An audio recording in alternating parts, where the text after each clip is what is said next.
సిద్దిపేట జిల్లా దుబ్బాక మున్సిపాలిటీ పరిధిలోనే రాజకీయంలో అన్న చెల్లెలు పోటాపోటీ గత 5 సంవత్సరాలుగా పోటీ చేశారు.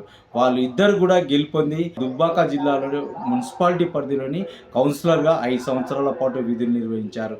ఈ 5 సంవత్సరాలు ముగించుకున్న తరుణంలో దుబ్బాక మున్సిపాలిటీ చివరి సమావేశంలో కౌన్సిలర్లంతా ఏకదాటికి వచ్చేసి వాళ్ళు ఏమేమి అభివృద్ధి పైన చర్చించడం జరిగిందో ఆ అంశాలపైన తన అన్న చెల్లెలి బంధాన్ని చూస్తూ ఉంటే అన్న తన చెల్లెల్ని అలైంగినం తీసుకొని అవి కన్నీటి పర్వతం అయ్యాడు. ఆ తోటి కౌన్సిలర్ కూడా కన్నీటి పర్వతంతో 5 సంవత్సరాల తర్వాత విడిపోయినటువంటి అన్న చెల్లెలు ప్రస్తుతం ఈ 5 సంవత్సరాలు ముగించిన చివరి సమావేశంలో వాళ్ళు కలుసుకోవడం ఆ కౌన్సిలర్ల మున్సిపాలిటీ పరిధిలోని ఎంతో ఆనందంగా గడిపారని కూడా చెప్పుకోవచ్చు.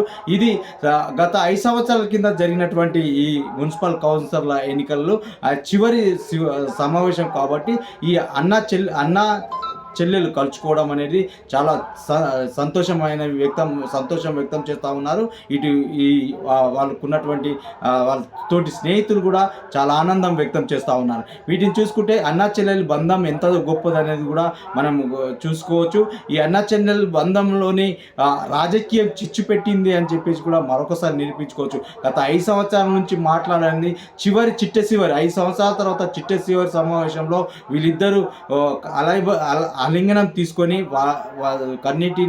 కన్నీటి దుఃఖాన్ని పెట్టుకొని తోటి కౌన్సిలర్లను కూడా కన్నీటి దుఃఖాన్ని పర్వతం చేశారు. ఇలాంటి సంఘటన సిద్దిపేట జిల్లా దుబ్బాక మున్సిపాలిటీ పరిధిలో చోటు చేసుకోవడం అనేది గమనార్హం. ఇలాంటి ఈ రాజకీయ సిచ్యులోనే కొన్ని కుటుంబాలు కూడా విడిపోయిన తర్వాత కూడా చాలామంది కలుస్తూ ఉంటారు. కానీ ఇక్కడ మాత్రం అన్న చెల్లెలు కలవడం అనేది చాలా సంతోషం అని చెప్పేసి కూడా అక్కడ చుట్టుపక్కల చివరి సమావేశం వచ్చినటువంటి వారు కూడా చాలామంది ఎంతో సంతోషం వ్యక్తం చేస్తున్నారని కూడా చెప్పుకోవచ్చు.